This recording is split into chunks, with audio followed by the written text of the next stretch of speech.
Dan ini adalah visual daripada Capitol Hill di Washington DC apabila penyokong kumpulan presiden ataupun kumpulan penyokong presiden Donald Trump merempuh masuk ke Capitol Hill ketika Dewan Senat cuba untuk meluluskan kemenangan Presiden dilantik Amerika Joe Biden. Dan dalam perkembangan terkini menurut laporan ABC News, Ketua Turus Melania Trump, isteri kepada Presiden Donald Trump, meletak jawatan akibat protes ini, dan juga Ketua Majoriti di Dewan Perwakilan Nancy Pelosi menyatakan bahawa Kongres akan meneruskan usaha untuk meluluskan dan juga mengiktiraf kemenangan Presiden dilantik Joe Biden di Kongres pada hari ini. Dan juga ini adalah visual yang anda saksikan di negara yang bercakap berkenaan dengan demokrasi. Dia cuba untuk meluaskan demokrasi di serata dunia, namun di Kongres di Capitol Hill sendiri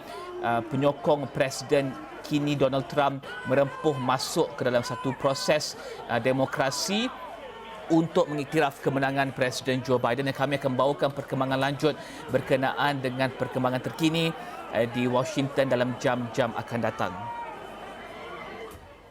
Dan saya Rizal Zulkafli dan ini Niaga Awani. Kita mulakan dengan perkembangan pasaran di Asia. Saham di pasaran Asia meningkat susulan dagangan tinggi di New York yang saksikan indeks Dow Jones naik ke paras tertinggi. Ini biarpun dengan ketegangan di Washington DC oleh kumpulan yang didakwa penyokong Presiden Trump yang cuba untuk merempuh masuk ketika usaha untuk mengiktiraf dan meluluskan kemenangan Presiden Joe Biden dilakukan. Terdahulu saham di Bursa Amerika ditutup tinggi pada Rabu dengan pelabur sambut baik tanda-tanda kemenangan Demokrat di pilihan raya Senat di Georgia. Ini dijangka akan memudahkan Presiden dilantik Joe Biden untuk umum pakej rangsangan baru untuk bantu ekonomi Amerika. Namun peningkatan disekat selepas penunjuk perasaan merempuh masuk ke dalam bangunan Capitol di Washington DC. Penunjuk perasaan ini inginkan Kongres untuk membatalkan kemenangan Joe Biden. Senat yang didakwa ataupun dikawal Demokrat selalunya menandakan perbelanjaan yang meningkat, kawalan ke atas syarikat di Amerika dan juga peningkatan cukai. Dalam masa yang sama, saham syarikat teknologi catat kejatuhan selepas peningkatan tekanan untuk pecahkan monopoli mereka. Pada penutup indeks Dow Jones naik 437 mata, S&P 500 naik 21 mata dan juga Nasdaq jatuh 78 mata.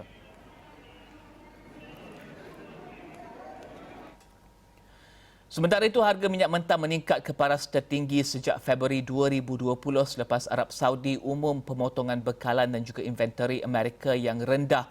Dalam semakan akhir, harga minyak mentah Brent naik 1.3% kepada $54 setong dan West Texas naik 1.4% kepada $50 setong.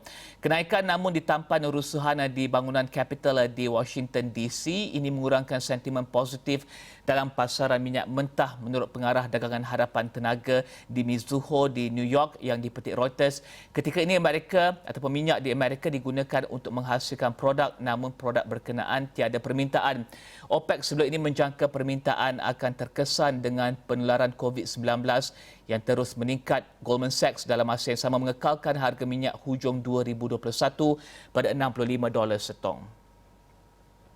Seterusnya, pengeluar minyak sawit mengakui isu kemampanan tidak boleh diabaikan dan perlu dipertingkatkan untuk jangka masa panjang.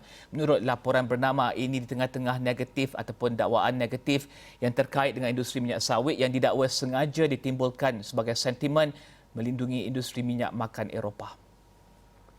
Pameran dan Seminar Perdagangan Minyak Sawit Malaysia Maya 2021 percaya bahawa industri minyak sawit sepatutnya memberi fokus kepada pasaran utamanya iaitu China dan India. Seminar berkenaan dianjurkan Majlis Minyak Sawit Malaysia MPOC bermula 5 Januari dan bertemakan Minyak Sawit Malaysia membentuk jalan ke hadapan dalam norma baharu. Presiden Persatuan Pengekstrak Pelarut India Atul Chaturvedi menggesa Malaysia dan Indonesia, dua pengeluar minyak sawit terbaik dunia, untuk mendidik India tentang kebaikan minyak sawit. Sebelum ini, MPOC menjangka ekspor minyak sawit mentah Malaysia dijangka meningkat 12.5% tahun ini kepada 4.5 juta tan metrik.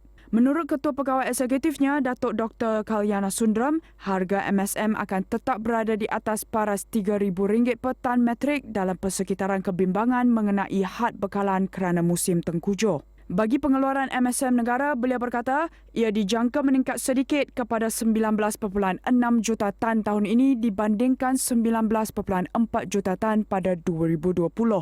Kayana berkata India, Belanda dan Kenya dijangka menjadi 3 destinasi ekspor teratas untuk MSM Malaysia tahun ini. Beliau menambah walaupun pelaksanaan semula duti ekspor MSM, harga dijangka kekal kukuh di sebalik kebimbangan terhadap penawaran kerana musim hujan pada bulan Januari dan Februari yang akan mempengaruhi pengeluaran. Jadi apa isu utama minyak sawit yang dibincangkan dalam seminar berkenaan? Kita bersama dengan Fauzi Asrafuddin, Syed Muhammad, Pengarah Pemasaran dan juga Pembangunan Pasaran MPOC. Izinkan saya meneruskan dalam bahasa Inggeris. Fauzi, this is the first ever digital palm oil trade fair and seminar and it's being held from the 5th to the 8th of January. Tell us the top 3 pain points and strategies that the industry players are discussing during this seminar. All right, Assalamualaikum. Thank you, Rizal. Before I do that, can I be given a short minute just to brief everybody what is the Palm Oil Trade Seminar? Yeah. If it's okay, it's in a nutshell, this Palm Oil Trade Seminar, which is aimed at pushing forward in the new norm, is a virtual platform that presents marketing exhibition, seminar discussions by experts, market updates, price forecast, sustainability and health issues. And at the same time also it's an enjoy platform where the audience or the participant can learn to cook with global chef and take part in some of our exciting games that we have. And now to answer your question, what are the main pillars or points strategized by the industry players during this forum so far? There are 5, in fact, common themes that has been recurring during this seminar. The issue on sustainability, which is overcoming the continued negative perception on palm oil and debunking the myth and misconception on palm oil, and challenging some of the one-sided policies of some of the consuming countries has been a common theme discussed by the panels and by the experts. Subject on health, where we emphasize on the positive attributes that palm oil presents to the consumers and the general public. Subject on market development and challenges, which is identifying new markets, sectors, enhancing current market share, adopting an outward and forward approach to position Malaysian palm oil effectively and efficiently into the consuming countries. And of course, the favorite by many is the market outlook and sentiments, which identifies cues and directions and trends with respect to production, consumption, price direction for palm oil.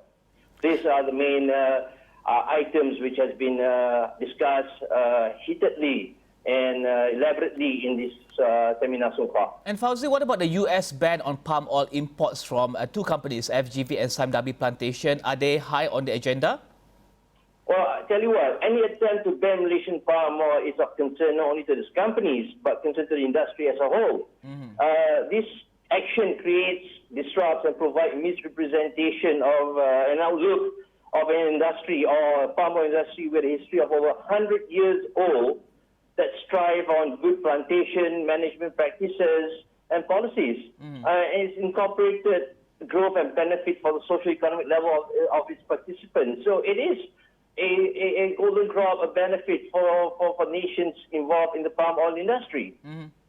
FGV and Sime Darby are considered elders companies and are professionally run companies, which I believe has taken the necessary actions or steps to circumvent and to respond to these actions. NPOC role is to assist, support them in whichever way possible, ensuring that the facts on palm oil are clearly put forth and in their endeavor to correct this misconception and misrepresentation. But will MPOC also change its strategy to also make sure that the ban is not an industry-wide or a nationwide ban, imposed by the US on companies from Malaysia, on a wider scale? Well, MPOC is one of the agencies that is involved in helping assisting companies to overcome this dilemma. But other agencies like our MPOB and other associated agencies within the industry comes together and provide the support needed to ensure that our voice is heard clearly by the international forum. It's not a one-sided affair. And Fauzi, how do we position palm oil this year to ensure that we can help, that we can reap the benefit of the economic recovery happening right now post-COVID-19 or because of the availability of the vaccine? I think somebody said during the conference that we should not go against the narrative provided by the EU, by the US, instead focus on our key markets, which are China and also India. What do you make of that? I think that's a very good question, Rizal. Before that, just realize something, that Malaysian palm oil industry rides on its reputation as a reliable, effective, efficient producer and supplier of palm oil to the global needs.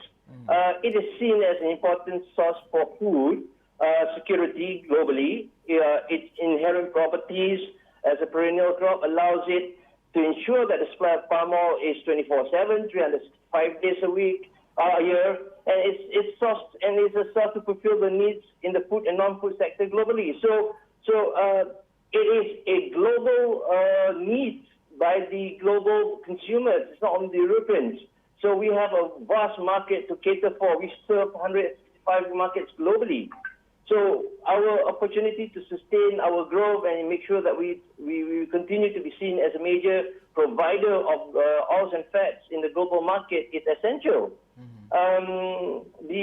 Given the current scenario of supply, is disruption in the competing soft oils area, this further presents Malaysian palm oil a more favorable position to offset any deficit that may occur in the consuming countries or the producing countries. If I may add, the opening up of markets again after the MCO globally allows Malaysian palm oil to establish and reset its focus on the needs of the global manufacturers and consumers based on its inherent property as a reliable supplier.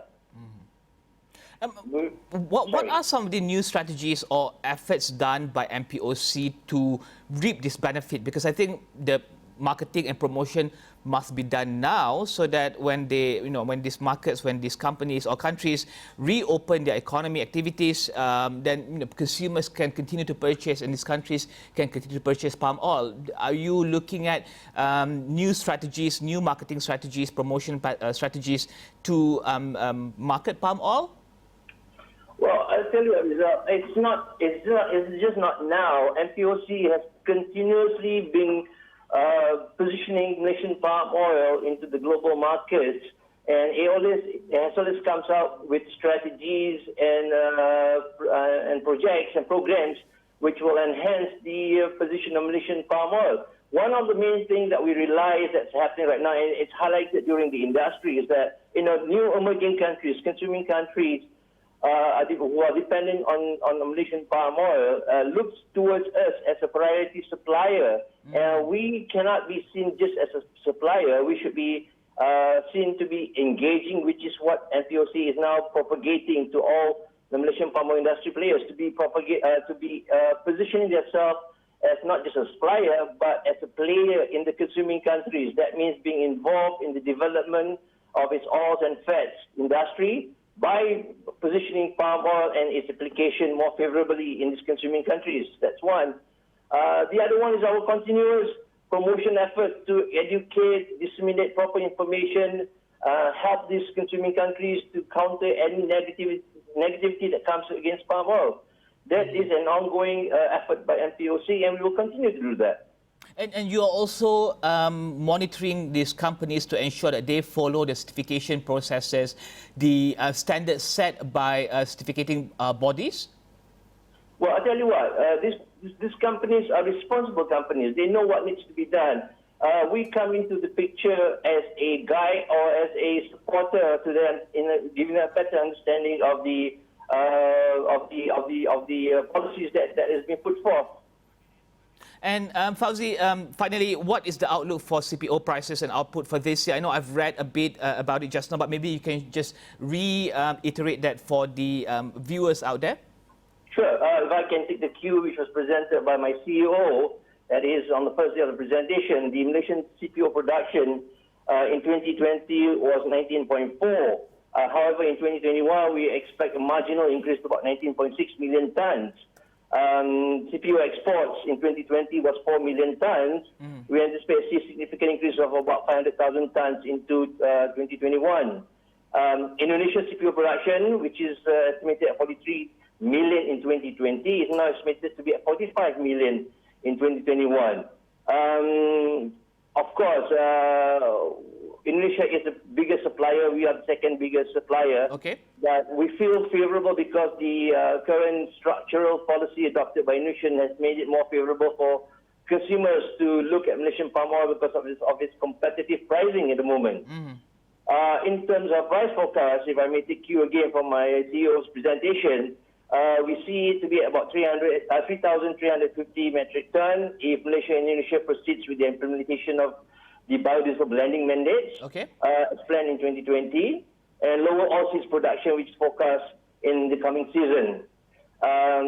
A meat price of 3,217 if the current scenario of production, consumption, and demand remains unchanged. Okay. And finally, the lower end will be about 3,100 ringgit per metric ton if there's a shift in market sentiments, elements such as lower crude oil prices and downturn from major consuming countries.